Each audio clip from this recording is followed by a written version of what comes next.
Waitakere United sought to bounce back from last week's defeat as they hosted Waikato FC in round 13 of the ASB Premiership. But the visitors had their hearts aflutter within 10 minutes thanks to striker Milos Nikolic. His shot on the turn slamming into keeper Andrew Ralph's right-hand post. Alan Pearce aimed to redress the balance and push his team forward before being unceremoniously stopped by Nathan Strom. Referee Peter O'Leary had no hesitation in brandishing his yellow card at the former youth international. Strom redeemed himself soon after with an excellent lunging challenge to thwart Ryan de Vries.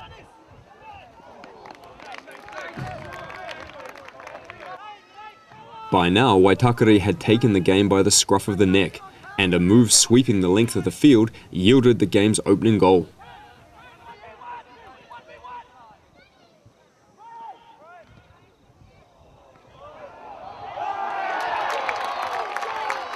Despite Waikato's protestations of offside, Dakota Lucas ghosted in at the far post to nod home Chris Bale's cross.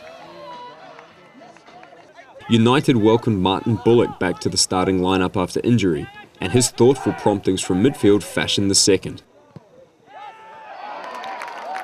Alan Pearce with a long-range screamer, and surely the best of his 10 league goals this season.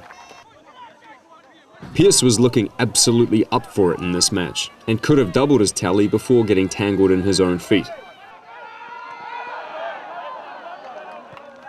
And showed a willingness to put his body on the line as he sought the second half's opening strike. Apparently the technical term is lower abdomen. But United didn't need to wait too long to extend their lead, and their third came from an unexpected source. It would have been harder for defender Jason Rowley to miss than score this one only 4 yards out, but his delight was understandable. Even better followed 2 minutes later. Alan Pearce with his second long-range strike of the match, and Waikato simply had no answer. A 7-minute goal-scoring blitz was rounded out 5 minutes later.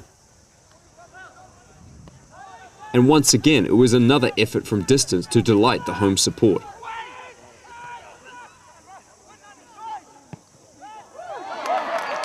Ryan de Vries with the fourth, and United clearly not in the mood for tap-ins today.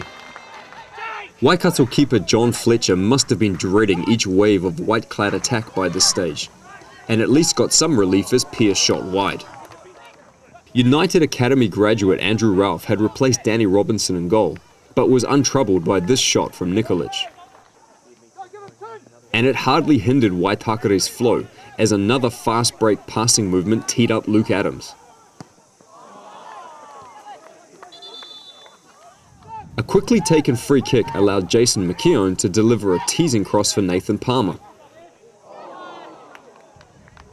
The Waikato skipper spurning a golden opportunity to pull one back.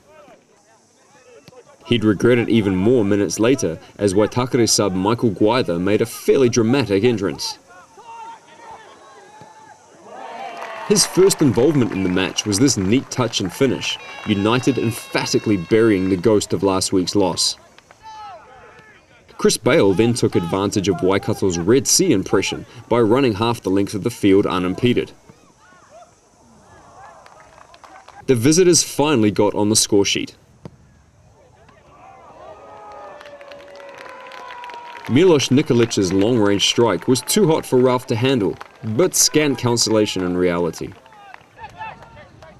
They could have had a second if Nick Branch had managed a truer connection to this cross.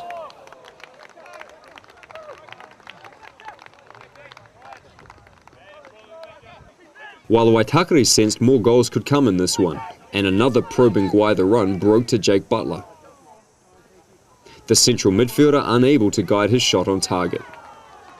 Chris Bale then went in on Ryan Zogby with the kind of challenge that could have seen him marched on another day by another ref.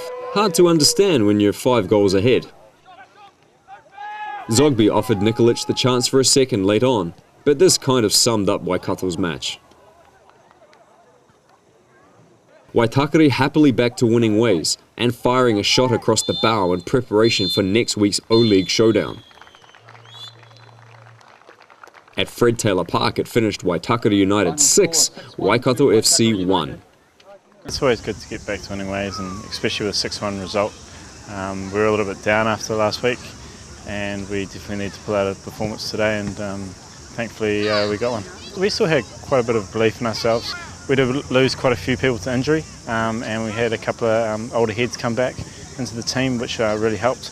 But I mean, we've always had belief in ourselves, and ever since the start of the season, and so I always thought we could go on and produce a good result like we did today.